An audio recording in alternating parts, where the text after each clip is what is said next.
Praise the lord. ఏసే మనకు ఆశ్రయం అనే టీవీ ప్రోగ్రాంను వీక్షిస్తున్న మీ అందరికీ నజరేయుడైన యేసుక్రీస్తు నామమున శుభములు. ఎలా ఉన్నారు?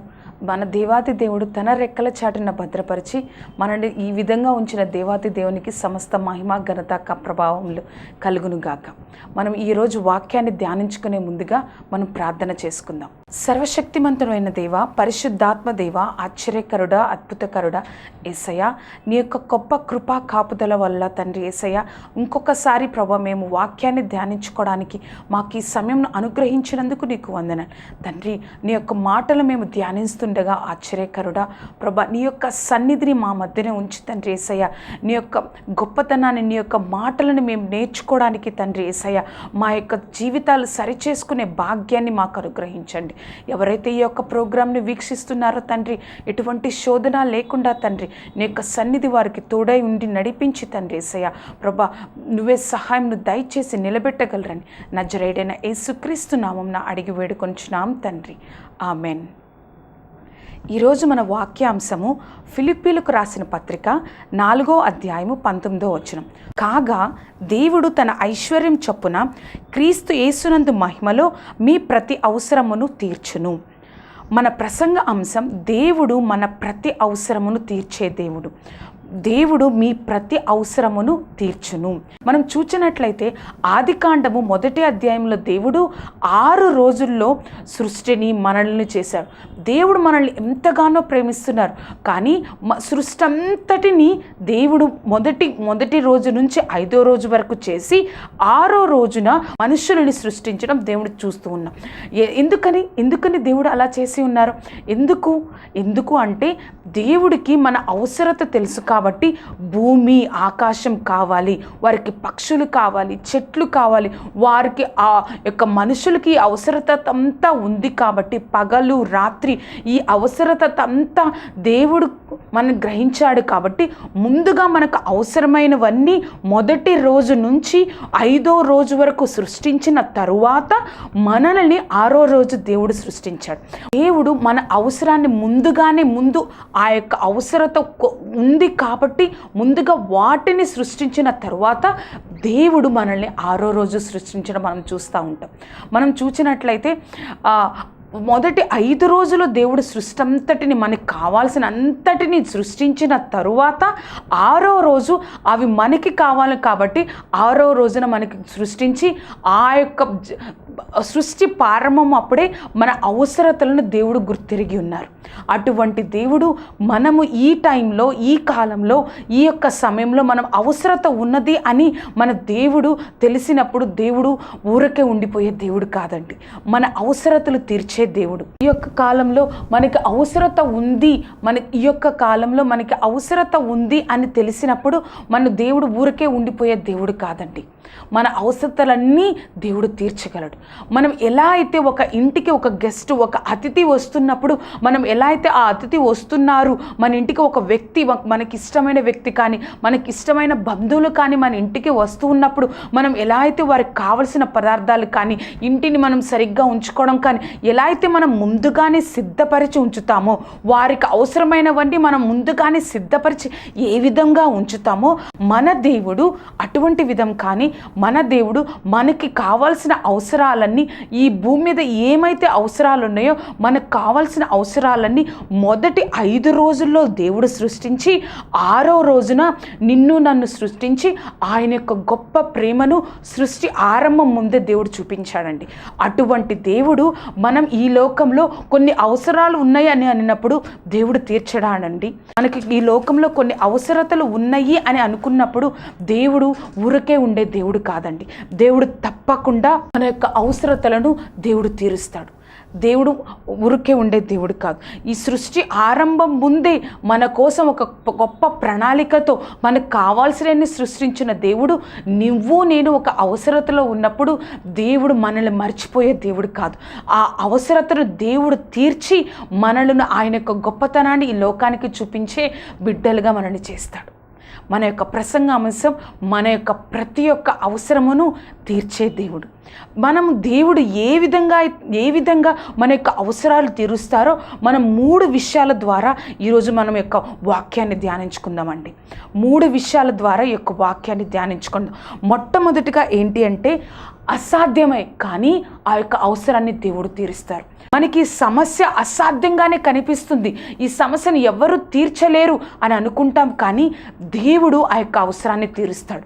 మనం యోహాను సువార్త 4వ అధ్యాయం మనం చూసినట్లయితే 4వ అధ్యాయం 4వ వచనంలో మనం చూసినట్లయితే ఆయన సమరయ గుండా వెళ్ళవలసి ఉండెను. యేసయ్య సమరయ మార్గంలో వెళ్ళవలసి ఉండెను. ఇంగ్లీష్ బైబిల్లో చూసినట్లయితే he must needed to go through Samaritans. ఆయన సమరయ మార్గం గుండా వెళ్ళవలసి ఉండెను.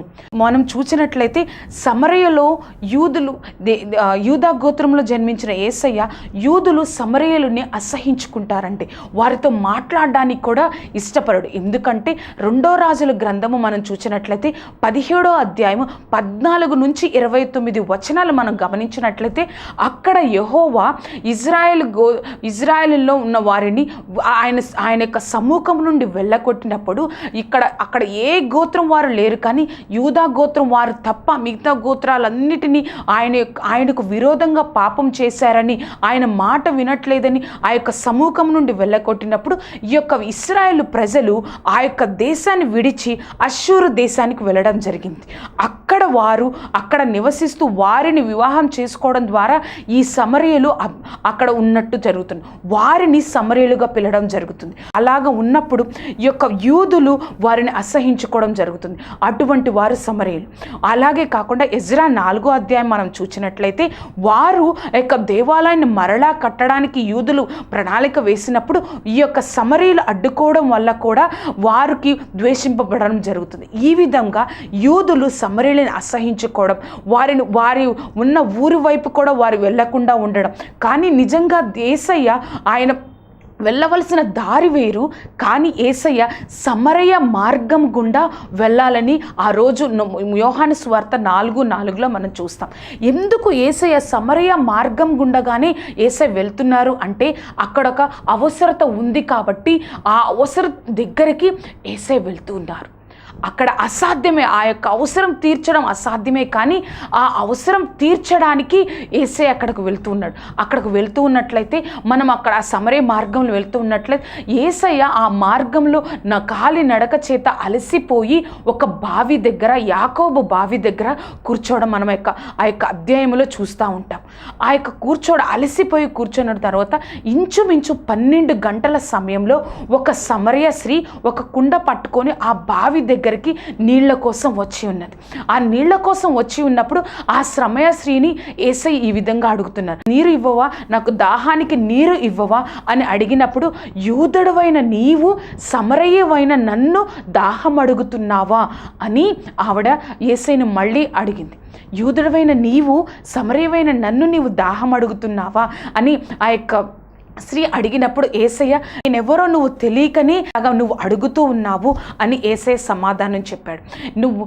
ఈ యొక్క బావిలో నీళ్లు దాహం తీసుకొని దాహం తాగినప్పుడు మళ్ళీ వాళ్ళకి దాహం వేస్తుంది, కానీ మళ్ళీ వాళ్ళకి నీరు కావాల్సి వస్తుంది. కానీ నేను ఇచ్చే నీరు ఎవరైతే తాగుతారో వారి హృదయంలో జీవ జలములు నీరు ఊటగా ఉంటారు, ఊటగా ఉంటారు వాళ్ళు అని అక్కడ యేసయ్య చెప్పారు. ఆవిడ వెంటనే ఆ యొక్క మాట ఆవిడకి అర్థం కాక ఏమనిందంటే, యేసయ్య ఆ వాటర్ ఏంటో, ఆ నీళ్ళేంటో నాకు ఇవ్వండి యేసయ్య, నేను ఇంకొకసారి యొక్క బావి దగ్గరికి వచ్చి తీసుకోకుండా ఆ యొక్క నీటిని నాకు దయచేయండి యేసయ్య అని చెప్పింది. అని చెప్పి, నువ్వు యాకోబు కంటే ఈ యొక్క బావిని, ఈ యొక్క నీటిని మాకిచ్చిన మా పితరులైన యాకోబు కంటే నువ్వు గొప్పవాడివా అని అని ఆవిడ అడగడం చూస్తాం అక్కడ.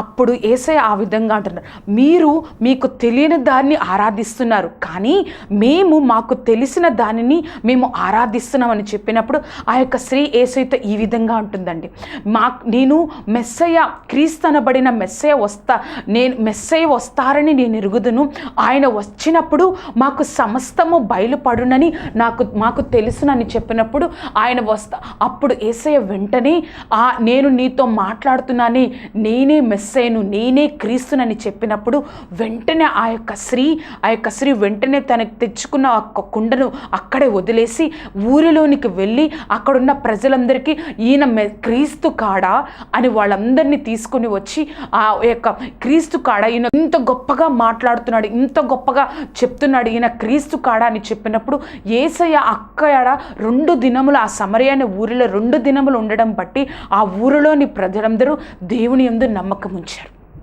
చూచారా అండి, అక్కడ సమరయ స్త్రీకి ఆ దేవుని తెలుసుకోవడం ఒక అసాధ్యమైన విషయం. కానీ ఆ అవసరతను, సమరయ స్త్రీకి ఆ అవసరత ఉంది అని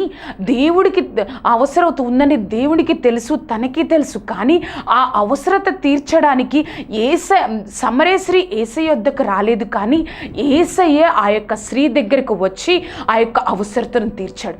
ఆ ఉన్న పరిస్థితిలో ఆవిడ విలువలేని జీవితం జీవిస్తున్న స్థితిలో దేవుని తెలుసుకోవడం, ఒక మెస్సయ్యని తెలుసుకోవడం, ఆ యొక్క సమరయల దగ్గర ఉన్నప్పుడు ఆ మెస్సయ్యని తెలుసుకోవడం తన జీవితంలో ఆ అవసరత అనేది తీరడం తన జీవితంలో అసాధ్యము.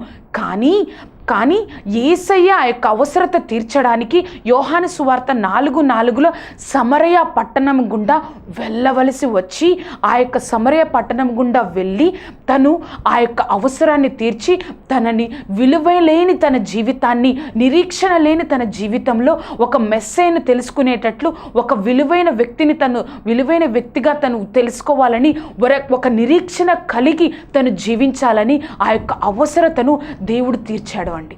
చూసారా అండి, ఆ యొక్క అవసరత తీర్చడం అసాధ్యము, కానీ దేవుడే వెళ్ళి ఆ యొక్క అవసరతను తీర్చాడు. మన జీవితంలో కూడా ఈ లోకంలో మనం చూస్తూ ఉన్నప్పుడు మనకి ఎన్నో అవసరతలు ఉంటాయి. చాలామంది అనుకుంటారు, మనమే అనుకోవచ్చు, ఈ అవసరత ఎవ్వరూ తీర్చలేరు, ఎవ్వరూ అసాధ్యము, కానీ నా దేవుడు యొక్క అవసరతను తీరుస్తాడని నేను నమ్మగలిగితే మన యొక్క దేవుని ప్రణాళికలో ఆయన మన యొక్క అవసరతను తీరుస్తాడండి. మన యొక్క ప్రతి ఒక్క అవసరతను దేవుడు తీర్చగలడు. మన యొక్క ప్రసంగ అంశం ఏంటి అంటే, దేవుడు ప్రతి అవసరతను తీర్చును. దానిలో మొదటి పాయింట్ ఏంటి అంటే, అసాధ్యమే. చూస్తున్న ప్రతి ఒక్కరికి మన యొక్క అవసరత తీరడం అసాధ్యమే. మనం బాగుపడడం, మనం అభివృద్ధి చెందడం, మనం ఆశీర్వదింపబడడం అసాధ్యమే. కానీ ఆ యొక్క అవసరత నీకు ఏది లోటుగా ఉందో, ఆర్థిక ఇబ్బంది కానీ, ఆరోగ్య విషయంలో కానీ, ఏది నీ యొక్క జీవితంలో లోటుగా ఉందో, అవసరత ఉందో, ఆ అవసరతను దేవుడు వచ్చి నీకు తీరుస్తాడండి. రెండో పాయింట్ ఏంటి అంటే, నీ విశ్వాసమే నీ యొక్క అవసరతలన్నిటికీ ఒక గొప్ప ఆయుధంగా పనిచేస్తుంది. నీ జీవితంలో ఉన్న అవసరతలన్నిటికీ ఒక గొప్ప ఆయుధంగా పనిచేస్తుంది. మనం చూసినట్లయితే జార్జ్ ముల్లర్ గారు ప్రపంచవ్యాప్తంగా తెలిసిన ఒక గొప్ప దైవజనులు. ఆ జార్జ్ ముల్లర్ గారు తన సేవా కాలంలో కొన్ని స్కూల్స్ని స్థాపించారు, కొన్ని యొక్క అనాథ శరణాలయాలను ఆయన పోషించగలిగారు. అదేవిధంగా ఎన్నో పుస్తకాలు రాశారు. ఆ జార్జ్ ముల్లర్ గారు ఒకరోజు ఆయన ఒక రోడ్డు మీద వెళ్తూ ఉండగా ఒక చిన్న బిడ్డ ఆయన దగ్గరకు వచ్చి, అండి నాకు ఏదైనా సహాయం చేస్తారా అండి అని అడిగినప్పుడు ఆ యొక్క పాస్టర్ గారు తన చేతిలో చేపెట్టుకొని అంతా చూసి, ఏం చూసినా తన దగ్గర ఏమీ లేకపోవడం వల్ల, బాబు నా దగ్గర సహాయం చేయడానికి ఏమీ లేదు అమ్మా, కానీ నువ్వు నాతో వస్తావా, నేను నిన్ను పోషిస్తానని చెప్పగానే వెంటనే ఆ బాబును తీసుకొని ఆ విధంగా తను ఆ యొక్క అనాథ పిల్లలకి సహాయం చేయడం జరుగుతుందండి, ప్రారంభమవుతుంది. ఆ విధంగా తను జార్జ్ ముల్లర్ గారు అనాథ పిల్లలకి సహాయం చేయడం ప్రారంభమవుతుంది. ఆ విధంగా తన సేవా జీవితంలో జార్జ్ ముల్లర్ గారు 10,024 మందికి అనాథ పిల్లల్ని పోషించడం చూస్తున్నాం. వాళ్ళు చూస్తున్నట్లయితే ఒకరోజు ఆ విధంగా ప్రతిరోజు ఆ యొక్క వాళ్ళు అనాథ పిల్లలు అక్కడ పోషింపబడతారు, వాళ్ళు స్కూల్కి వెళ్తారు, వస్తారు. ఆ విధంగా ఒకరోజు జార్జ్ ముల్లర్ గారు తన గదిలో ప్రార్థన చేసుకుంటూ ఉండగా అక్కడ ఉన్న వంటవారు, ఆ యొక్క పిల్లలకి సంరక్షకులుగా ఎవరైతే ఉన్నారో, వంటవారిగా ఎవరైతే ఉన్నారో వారు వచ్చి, జార్జ్ ముల్లర్ గారు, పాస్టర్ గారు, ఇప్పుడు కొంచెం సేపటికి పిల్లలు వస్తారండి, చాలామంది పిల్లలు వస్తారు, వారు అన్నం తినడానికి వస్తారు, మధ్యాహ్నం అన్నం తినడానికి వస్తారు, కానీ మన దగ్గర ఏమీ లేదు అండి, మీరు కొంచెం ధనం ఇస్తే మేము మార్కెట్కి వెళ్ళి తీసుకొని వచ్చి ఆ యొక్క పిల్లలకి మేము సిద్ధపరిచి భోజనం పెడతామండి అని చెప్పినప్పుడు జార్జ్ ముల్లర్ గారు ఎంత వెతికినా ఆయన దగ్గర ఏమీ దొరకలేదండి, కొంచెం కూడా ధనము దొరకలేదు. వెంటనే నా దగ్గర కూడా ఏమీ లేదండి, కానీ మనందరం కలిసి ఈ గదిలో ప్రార్థన చేద్దాము, మనం ప్రార్థన చేసినప్పుడు తప్పకుండా దేవుడు సహాయం చేస్తారు అని చెప్పినప్పుడు ఆ యొక్క వంటవారు నమ్మలేకపోయారు. ఏంటి పాస్టర్ గారు ఇలా అంటున్నారు, ఆయనతో మాట్లాడలేదు కానీ అని ఏమి అనుకోలేదు, కానీ ఆ యొక్క పాస్టర్ గారితో ప్రార్థన చేయలేకపోయారు. ఎలా సహాయం దొరుకుతుంది మనకి ఇంతమంది పిల్లలకి ఎవరు సహాయం చేస్తారు, ఎవరు ఆహారం పెడతారు? ఆ టైం అయిపోయింది. పాస్టర్ గారు మాత్రం ఆ గదిలో ఉండి ప్రార్థన చేస్తూ ఉన్నారు, దేవుడికి మొరపెడుతూ ఉన్నారు, ప్రభువా మాకు సహాయం చేయి, మాకు ఆహారం కావాలి తండ్రి, ఈ యొక్క పిల్లలకి నేను ఆహారం కావాలని ప్రార్థన చేస్తున్నారు. పిల్లలందరూ మధ్యాహ్న కాలంలో వచ్చిన్నారు. ప్రతి ఒక్కరు అందరూ కూర్చొని, ప్రతి ఒక్కరు వాళ్ళ ఎదురుగా ప్లేట్స్ పెట్టుకొని, గిన్నెలు పెట్టుకొని కూర్చొని ఉన్నారు. ప్రతి ఒక్కరు కూర్చొని ఉన్నప్పుడు వడ్డించడానికి ఆ యొక్క వంటవారి దగ్గర ఈ యొక్క పదార్థములు, ఈ యొక్క ఆహారము వారి దగ్గర లేదు అండి. పాస్టర్ గారు ప్రార్థన చేస్తూ ఉన్నారు. పిల్లలు కూడా అన్నం తినేటప్పుడు పిల్లల్ని కూడా ప్రార్థన చేయమని చెప్తూ ఉన్నప్పుడు ప్రార్థన చేస్తూ ఉండగా ఆ యొక్క అనాథ ఆశ్రమం ముందు ఒక లారీలో నుంచి ఒక అతను దిగాడు అండి. దిగినప్పుడు ఆ వెంటనే వంటవారు ఎవరొచ్చారా అని బయటికి వెళ్ళి చూసినప్పుడు, అండి ఇది జార్జ్ ముల్లర్ గారి, మేము కలవాలండి జార్జ్ ముల్లర్ గారిని, ఇక్కడ ఒక అనాథ ఆశ్రమం ఆయన నడిపిస్తూనే ఉన్నారంట కదా అని చెప్పినప్పుడు వెంటనే జార్జ్ ముల్లర్ గారు బయటకు వచ్చినప్పుడు ఈ యొక్క పట్టణంలో ఒక గొప్ప ధనవంతుడైన కుమారుడి యొక్క వివాహము జరుగుతుంది, కొన్ని కారణాల వల్ల ఆ యొక్క కుమారుడి యొక్క వివాహము ఆగిపోయింది, మేము సిద్ధపరిచిన పదార్థాలు అన్నిటినీ ఆ యొక్క వివాహం ఆగిపోవడం వల్ల ఆ యొక్క వచ్చిన అతిథులంతా ఏ యొక్క పదార్థం కూడా తినకుండా వెళ్ళిపోయారు. ఈ యొక్క ఆహారం అంతా మేము ఇక్కడ అనాథ పిల్లలు ఉంటారని ఈ యొక్క ఆహారాన్ని మేము యొక్క లారీలో తీసుకొని వచ్చామని చెప్పారండి. ఎంత గొప్ప ధన్యత అండి. వెంటనే పిల్లలు సమృద్ధిగా భోజనం చేసి దేవుణ్ణి మహిమపరిచారండి. చూసారా అండి, ఆయనకి ఆ యొక్క సమయంలో పిల్లలందరూ వచ్చి ఉన్నారు, కానీ ఎటువంటి తడబాటు లేకుండా, ఎటువంటి భయము లేకుండా దేవుడు నాకు సహాయం చేస్తారు, దేవుడు వైపు చేతులెత్తి ఆయన వైపు చూశాడు కాబట్టి ఆయన యొక్క విశ్వాసమే ఆయన్ని దేవుడు ఆ యొక్క పిల్లలందరికీ ఆహారం పెట్టేటట్లు చేసిందండి. ఆ యొక్క గొప్ప అవసరతను అక్కడ ఉన్న వంట చేసే వారు నమ్మలేకపోయారు, కానీ ప్రతిరోజు అంత ఆహారాన్ని సిద్ధపరిచేవారు ఇంత ఆహారం ఎక్కడి నుంచి వస్తుంది, ఈ పిల్లలందరికీ కావలసిన ఆహారం, సమృద్ధిగా కావలసిన ఆహారం ఎక్కడి నుంచి వస్తుంది అని అనుకుని ప్రార్థన చేయలేకపోయారు. కానీ తనలో జార్జ్ ముల్లర్ గారు విశ్వాసం కలిగి ప్రార్థన చేయడం వల్ల దేవుడు ఆ యొక్క అవసరతను తీర్చి ఉన్నాడండి. చూసారండి, నీకు నాకు ఉన్న విశ్వాసమే మన యొక్క అవసరాలను తీర్చడానికి ఒక గొప్ప ఆయుధంగా పనిచేస్తుంది. సిలువలో మన కోసం రక్తం కార్చిన దేవుడు, సిలువలో మనం నరకానికి వెళ్ళకూడదని, నిత్యాగ్నిలో మనం ఉండకూడదని, మన కోసం యుగయుగాలు మన పరలోకంలో ఉండాలని తన యొక్క ప్రాణాన్ని, తన యొక్క జీవితాన్ని మన కోసం పణంగా పెట్టిన దేవుడు, మన అవసరతలో మనం ఉంటే దేవుడు వదిలేస్తాడా అండి? ఆయన యొక్క గొప్పతనాన్ని మనం తెలుసుకొని ఆయన యందు మన విశ్వాసం ఉంచగలిగితే దేవుడు తప్పకుండా మన విశ్వాసానికి తగ్గట్టుగా దేవుడు మన యొక్క అవసరతను తీరుస్తాడు అండి. ఈరోజు మన యొక్క ప్రసంగ అంశం, దేవుడు తన మహిమ చొప్పున మన యొక్క ప్రతి అవసరమును తీర్చును. దానిలో మొదటి విషయం ఏమిటి అంటే, దేవుడు అసాధ్యమే, ఈ లోకానికి ఆ యొక్క సమస్య తీరడం అసాధ్యమే, కానీ దేవుడు ఆ యొక్క అవసరాన్ని కూడా తీరుస్తాడు. రెండవదిగా నీకున్న విశ్వాసమే నీ అవసరతలు తీర్చడానికి ఒక గొప్ప ఆయుధంగా పనిచేస్తుంది. మూడవదిగా మనము అవసరతలు వచ్చినప్పుడు మన దేవుని వైపే మన దృష్టి ఉండాలండి. మన దగ్గరకు మనం ఒక అవసరతలో వెళుతున్నప్పుడు మన దృష్టి అంతా మన దేవుడి వైపు ఉండాలి. మూడవ పాయింట్ ఏంటి అంటే, మన దగ్గరికి ఒక అవసరత ఉన్నప్పుడు, మనం ఒక అవసరతలో వెళుతున్నప్పుడు మన దృష్టి అంతా దేవుని వైపు ఉండాలండి. మనం చూసినట్లయితే మన దగ్గరికి ఏదైనా ఈ అవసరం నాకు కావాలి, ఈ లోటుగా ఉంది, నాకు ఈ యొక్క ఆర్థిక ఇబ్బంది కానీ, ఒక సమస్య కానీ, ఇది నాకు చాలా లోటుగా ఉంది అని అనుకుంటున్నప్పుడు మనం ఎక్కువగా దాని గురించి ఆలోచిస్తాము, కానీ ఎక్కువగా దాని గురించి ఎలాగా తీరుతుంది అవసరత, ఏ విధంగా తీరుతుంది, ఎవరు తీరుస్తారు, ఎవరు సహాయం చేస్తారు అని ఎక్కువగా దాని గురించి ఆలోచించి మనలో ఉన్న సమాధానాన్ని మనం పోగొట్టుకుంటాం. కానీ మన దేవుడి వైపు మనం చూడగలిగితే, ఆ అవసరము తీర్చగలిగిన మన దేవుడి వైపు చూడగలిగితే, నీ కోసం నా కోసం ఆయన ఎంతగా చేశారో మనం ఒక్కసారి జ్ఞాపకం చేసుకొనగలిగితే ఆ అవసరత మనకి చాలా చిన్నగా కనిపిస్తుందండి. మన యొక్క సమాధానాన్ని పోగొట్టే ఆ యొక్క స్థితి నుండి మనం బయటకు రాగలం. అటువంటి ఆత్మీయ స్థితిలోనికి మనం రావాలని దేవుడు కోరుకుంటున్నాడు. మనకు అవసరత వచ్చినప్పుడు ఆ యొక్క సమస్యను మనం చూడకుండా, ఇంత చిన్నగా ఉన్నది, మనం ఆ సమస్య గురించి ఆలోచించినప్పుడు నీకు నాకు ఆ యొక్క సమస్య ఇంకా పెద్దగా కనిపిస్తుందని, కానీ ఆ సమస్యను లెక్క చేయకుండా నన్ను చూడడానికి, నా అవసరత తీర్చడానికి నా దేవుడు నాకున్నాడని ఆయన వైపే నీ దృష్టి ఉంచినట్లయితే, ఆయనలోనే నువ్వు ఉన్నట్లయితే, దేవుడు తప్పకుండా నీకు నాకు ఆ అవసరతను తీరుస్తాడండి. మన చేతులు ఎప్పుడు నాకు సహాయం చేయండి అని ఇలా కాకుండా, మన చేతులు ఎప్పుడు ఈ విధంగా ఉన్నట్లయితే మన సహాయం దేవుడి నుంచి మాత్రమే మనం పొందుకోగలమండి. నీ భారము యెహోవా మీద మోపము, ఆయనే నిన్ను ఆదుకొనును.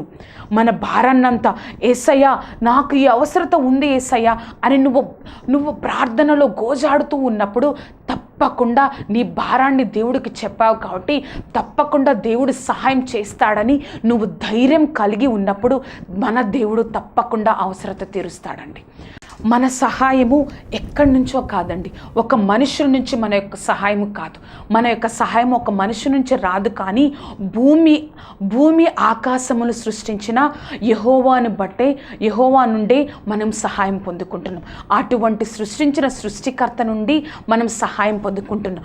తప్పక ఆయన ఈ అవసరతలో నాకు సహాయం చేస్తారు అని నువ్వు నమ్మినట్లయితే, నువ్వు ధైర్యం కలిగి ఆయన వైపు చూడగలిగినట్లయితే, ఇక్కడున్న సమస్య కూడా నీకు చాలా చిన్నదిగా కనిపించి, నా దేవుడు చేయిస్తున్నాడు కాదు, కానీ నా దేవుడు చేసేశాడు అన్న నమ్మకంలోనికి వచ్చి ధైర్యంగా ఈ లోకంలో ఆయన యొక్క గొప్పతనాన్ని చూపించే వ్యక్తిగా నన్ను దేవుడు చూపిస్తాడండి.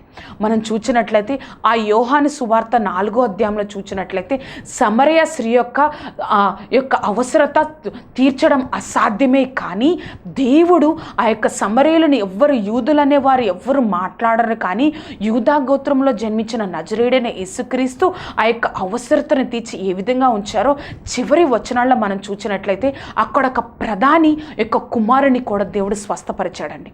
మన దేవుడు ఆ యొక్క ఆత్మీయ అవసరతలే కాదు, కానీ ఈ లోకానుసారంగా మనం ఏ అవసరతలో మనం వెళ్తూ ఉన్నామో, ఈ లోకానుసారంగా మనకి ఎటువంటి అవసరతలు ఉన్నాయో ప్రతి ఒక్క అవసరతను దేవుడు తీరుస్తాడు అండి. ప్రతి ఒక్క అవసరతను దేవుడు తీర్చగలిగిన గొప్ప దేవుడు. ఈ అవసరతలో మనం దేవుడికి దూరమైపోకుండా దేవుని యందే మన దృష్టి ఉంచగలిగితే, మనం విశ్వాసం ఉంచగలిగితే, అసాధ్యమని ఈ లోకమంతా చెప్తూ ఉన్నప్పుడు నా దేవుడు చేస్తాడని సమరయశ్రీ యేసయ్య యొద్దకు రాలేదు, కానీ యేసయ్య సమరశ్రీ యొద్దకు వచ్చి ఆ యొక్క అవసరతను తీర్చి ఉన్నారో దేవుడు తప్పకుండా మన యొక్క అవసరతను తీరుస్తాడు అండి. అంత గొప్ప దేవుణ్ణి కలిగి ఉన్న మనము మన అవసరతలో మన చేతులు చాచి ఎవరో దగ్గర కాకుండా మన యొక్క చేతులు, మన దృష్టి, మన యొక్క తలంపులు అన్నీ కూడా ఆయన వైపు ఉంచగలిగితే సహాయం చేయగలిగిన గొప్ప దేవుడు భూమి ఆకాశములు సృష్టించిన యెహోవా వలనే మనకు సహాయం కలుగును. కాగా దేవుడు తన ఐశ్వర్యం చొప్పున యేసు క్రీస్తునందు తన మహిమలో ప్రతి అవసరమును తీర్చును. విన్నారు కదా అండి, మన అవసరతలో ఎవరి వైపో సహాయం కోసం కాకుండా మన అవసరత తీర్చగలిగిన దేవుడి వైపు మనం చూడగలిగితే నీ దగ్గరకు వచ్చిన ప్రతి ఒక్క అవసరతను దేవుడు చేస్తారు. అది యొక్క ఆత్మీయ అవసరత అయినా, ఇంటి వారి రక్షణ గురించి నువ్వు ప్రార్థన చేస్తున్నావేమో, నీ యొక్క ఎదుగుదల గురించి ప్రార్థన చేస్తున్నావేమో, నీ యొక్క కుటుంబం గురించి నువ్వు ప్రార్థన చేస్తున్నావేమో, ఈ లోకానుసారమైన అవసరాల గురించి నువ్వు ప్రార్థన చేస్తున్నావేమో, ఏ అవసరత అయినా దేవుడు ఈ యొక్క ఆత్మీయ అవసరత అయినా, ఈ లోకంలో ఉన్న ఏ అవసరత అయినా దేవుడు తప్పకుండా తీర్చి నీ ద్వారా ఆయన ఈ లోకంలో మహిమపరచబడతాడండి. అర్థమైంది కదా అండి. మన అవసరతలో దేవుడికి దూరం అయిపోకుండా, నేను దేవుణ్ణి తెలుసుకున్నాను కానీ నా యొక్క అవసరత తీరట్లేదు, నేను అనుకున్నట్లు కాదు, కానీ ఆయన యొక్క ప్రణాళికలో మన యొక్క అవసరత తీరుతుంది అని మాత్రము మనం గుర్తుపెట్టుకోవాలి. నా అవసరత ఇలానే తీరాలని కాదు, కానీ దేవుని నేను తెలుసుకున్నాను, నా దేవుడు గొప్ప దేవుడు.